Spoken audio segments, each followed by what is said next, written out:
ትራንስፖርትና ሎጂስቲክ ሚኒስቴር የሚባለው መስሪያ ቤት ምን እያለን መሰላችሁ ያለው?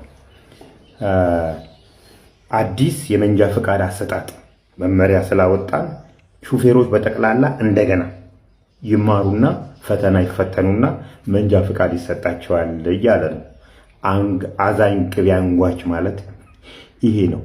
ሲጀመር እነዚህ የመንጃ ፈቃድ ትምህርት ቤቶች ሲከፈቱ ትምህርት የሚሰጠውና መንጃ ፈቃድ የሚሰጠው አካል የተለያየ መሆኑ ቢኮዝ መንግስት ስለማይችል፣ ስለዚህ የግል ትምህርት ቤቶች ይከፈቱና የግል ትምህርት ቤቶች ትምህርቱን ያስተምሩ፣ ፈተና እኛም ፈትናቸዋለን፣ ከዛ በኋላ መንጃ ፈቃዱ በእኛ በኩል ይኮናል ነው የተባለው። ግን ያን ጊዜ እንደዛ አልነበረም የተደረገው። ሳይማሩ ገንዘብ ስለከፈልክ ብቻ እንደተማርክ ተደርጎ ይላክልሃል ዶክመንትህ። ከዛም ፈተና ጭምር ገንዘብ እየተሰጠ ጫት ቤትና አረቄ ቤት ጭምር የሚመጣበት ነበር። ይሄ የአደባባይ ሚስጥር። ስለተማርንና ስለተፈተን አልነበረም መንጃ ፈቃድ ሲሰጠን የነበረው። ሲጀመር እነዚህ ትምህርት ቤቶች የተከፈቱት እዛው አካባቢ ባለስልጣናት አካባቢ ሰራተኞች አካባቢ ወይም ግንኙነት ያላቸው ሰዎች ናቸው የከፈቷቸው ወይም ደግሞ ራሳቸው ናቸው የከፈቷቸው። ስለዚህ ምንም ሹፌር ሳይማር ወይም ደግሞ የመኪናዎቹን አነዳድ ሳያቅ መንጃ ፈቃድ ሲሰጠው ነበር። እኛም ስናልቅ ነበር የነበረው። አሁን ደግሞ ተመለሱና አዛኝ ቅቤ አንጓቸው ነው። ምን ይሉናል?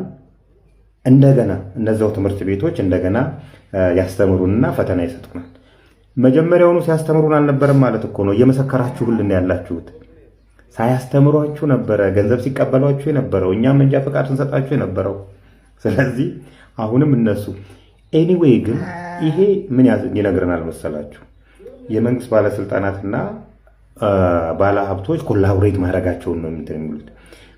የመንግስት አካላት መመሪያን ያወጣሉ፣ ህግን ያወጣሉ። እነዚህ የህግ አካላት ደግሞ በመመሪያው መሰረት ደግሞ ገንዘብ ያገኙበታል። ስለዚህ ይቀባበላሉ ማለት ነው። ዝም የምንል አይመስለኝም።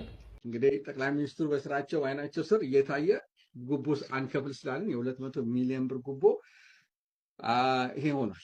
ይሄ ሆነው ቢገርማችሁ በማግስቱ እኔ ከሀገር ቤት ከወጣ በማግስቱ ነው ይሄን ያመጡት። ይሄን ነገር ያደረጉት ከሀገር ቤት ከኢትዮጵያ በወጣ በማግስቱ ነው። ትራይንግ ይወጣል ብሎ አልገመቱም ነበር። ምክንያቱም በተመለስኩ በአራተኛ ቀን በአምስተኛ ቀን ተመልሼ ወደ አሜሪካ የመጣ። ምክንያቱም አንድ የመጥተዋል አይሄድም በሚል ነበረ መረጃ ሲሰበስቡ ነበር። እና መረጃ ሲሰበስቡ ምንም ያገኙትን መረጃ የለም ይሄን ያህል ይሄን የሚባል ነገር ግን ሳያስቡት መውጣቴን ሰሙ ከኢትዮጵያ ማለት ነው። በዛ ሰዓት ብታምኑም ባታምኑም ድርድር እየተከናወነ ነበር። እኛ ደግሞ ድርድር የምናከናውነው መረጃ ለመያዝ ነበር። ስለዚህ ድርድሩን እያከናወኑ ቆዩ። አልሳካ ሲላቸው ወደሚቀጥለው ስቴፕ ወደ ማስፈራራቱ ሲሄዱ ነው። በነገራችን ላይ ስለ ድርድሩ ትናንትና ማንስቼዋለሁ። በጣም ኮንፊደንት ከመሆናቸው የተነሳ ፖስት ዴትድ ቼክ ነበር የጠየቁ። ፖስት ዴትድ ቼክ ማለት ዛሬ ቼኩን ስጡን፣ ነገ ግዱ እናስነሳላችኋለን ሙሉ በሙሉ፣ ከዛ በኋላ ከ3 ቀን በኋላ ብሩን እናወጣለን ነው። ቱ ዛት ኤክስቴንት ዴይ ወር ኮንፊደንት። የሚገርማችሁ ነገር ምክንያቱም ያውቁታል ካላስነሱት በኔክስት ዴይ ግዱን ያ ደግሞ ቼኩን እንዳይከፈል ማድረግ እንችላለን። ሀሳባቸው ቱ ዛት ኤክስቴንት በቃ ኦርጋናይዝድ ሆኖ ቱ ዛት ኤክስቴንት ኮንፊደንት ሆኖ ነው ሲሄድ ነበር። በስንት ክፍያ እንደሚከፈል እንዴት እንደሚከፈል ሁሉ ዲቴል ሰጥተውናል።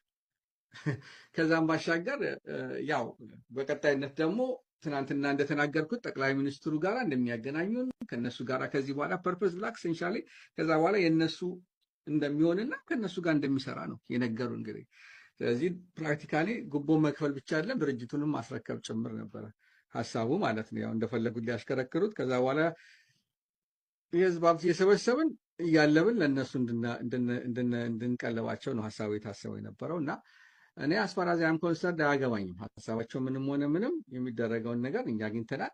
ጠቅላይ ሚኒስትሩ እውነት እዚህ ነገር ውስጥ የሌሉበት ከሆነ ኤሴንሻሊ ማድረግ የሚጠበቅባቸው ከሳቸው ቬሪ ሲምፕል ነው። ኮንታክት ሊያደርጉ ይችላሉ። በዙም መነጋገር እንችላለን። አስፈራዚያም ኮንሰርት በኤምባሲ ሊያገኙን ይችላሉ። ኤምባሲዎቹ ያውቃሉ ስልኬ። ባለፈው ጊዜ የመጣው ጊዜ ዛሬ 10 ቀን ምናምን አካባቢ አሜሪካ አይ ትራይ ቱ ኮንታክት ዘም በተደጋጋሚ አሜሪካ ያለውን ኤምባሲ ኢትዮጵያ ኤምባሲ በተደጋጋሚ ሜሴጅ ትችላቸዋለሁ። የዳያስፖራ ክፍሉን የእንትን ክፍል አለ የቢዝነስ እና ምናምን የሚል ክፍል ሁለቱ በስልካቸው ደጋግሜ ሞክሬያለሁ። ሜሴጆች ልኬያለሁ። ሲሪየስ የሆኑ ጉዳዮች ላይ ልናነጋግራቸው እንፈልጋለን። ሲሪየስ የሆኑ ጉዳዮች ላይ የተደረገ ስላለው ጉዳይ ለማነጋገር ማለት ነው። they are not willing to answer ሜሴጅ እንትኑም አላሉም። ኤምባሲ መሄድ የሚባለው ማይታሰብ ነው። እዛ ምን እንደሚያደርጉስ ምን ይታወቃል። ስለዚህ አሁንም ኤምባሲው ያውቃሉ። ሜሴጅ ትተናል። ኮንታክት ስልኬን፣ ቁጥሬን፣ ኢሜይሌን ልኬላቸዋለሁ፣ ትቻለሁ። ኮንታክት ማድረግ ይችላል በኤምባሲ በኩል። ከዛም ባሻገር ደግሞ አሉ ሰዎች፣ ብዙ ሰዎች እነሱ የሚያውቋቸው እኛ የምናውቃቸው እንተዋወቅ፣ መደወል ይችላል፣ ቴክስት ማድረግ ይችላል። ጠቅላይ ሚኒስትሩን ይህን ኮንታክት ማድረግ ከፈለጉ እና በእኔ በኩል ሁሌም ዝግጁ ነኝ ለማውራት። እኔ ለእውነት ነው የቆምኩት። ከእሳቸው የፖለቲካ ሌላ ነገር ላይ ኢንትረስት የለኝም። አላማይም በቢዝነስ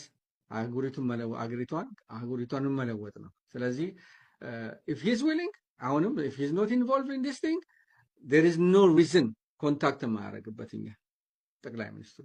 ስለዚህ as far as I'm concerned እኔ ሬዲ ነኝ፣ ለሰላም ዝግጁ ነኝ። አሁንም ለሰላም ነው። እዛ ሀገር እንዳልገባ ከተፈለገ ችግር የለብኝም።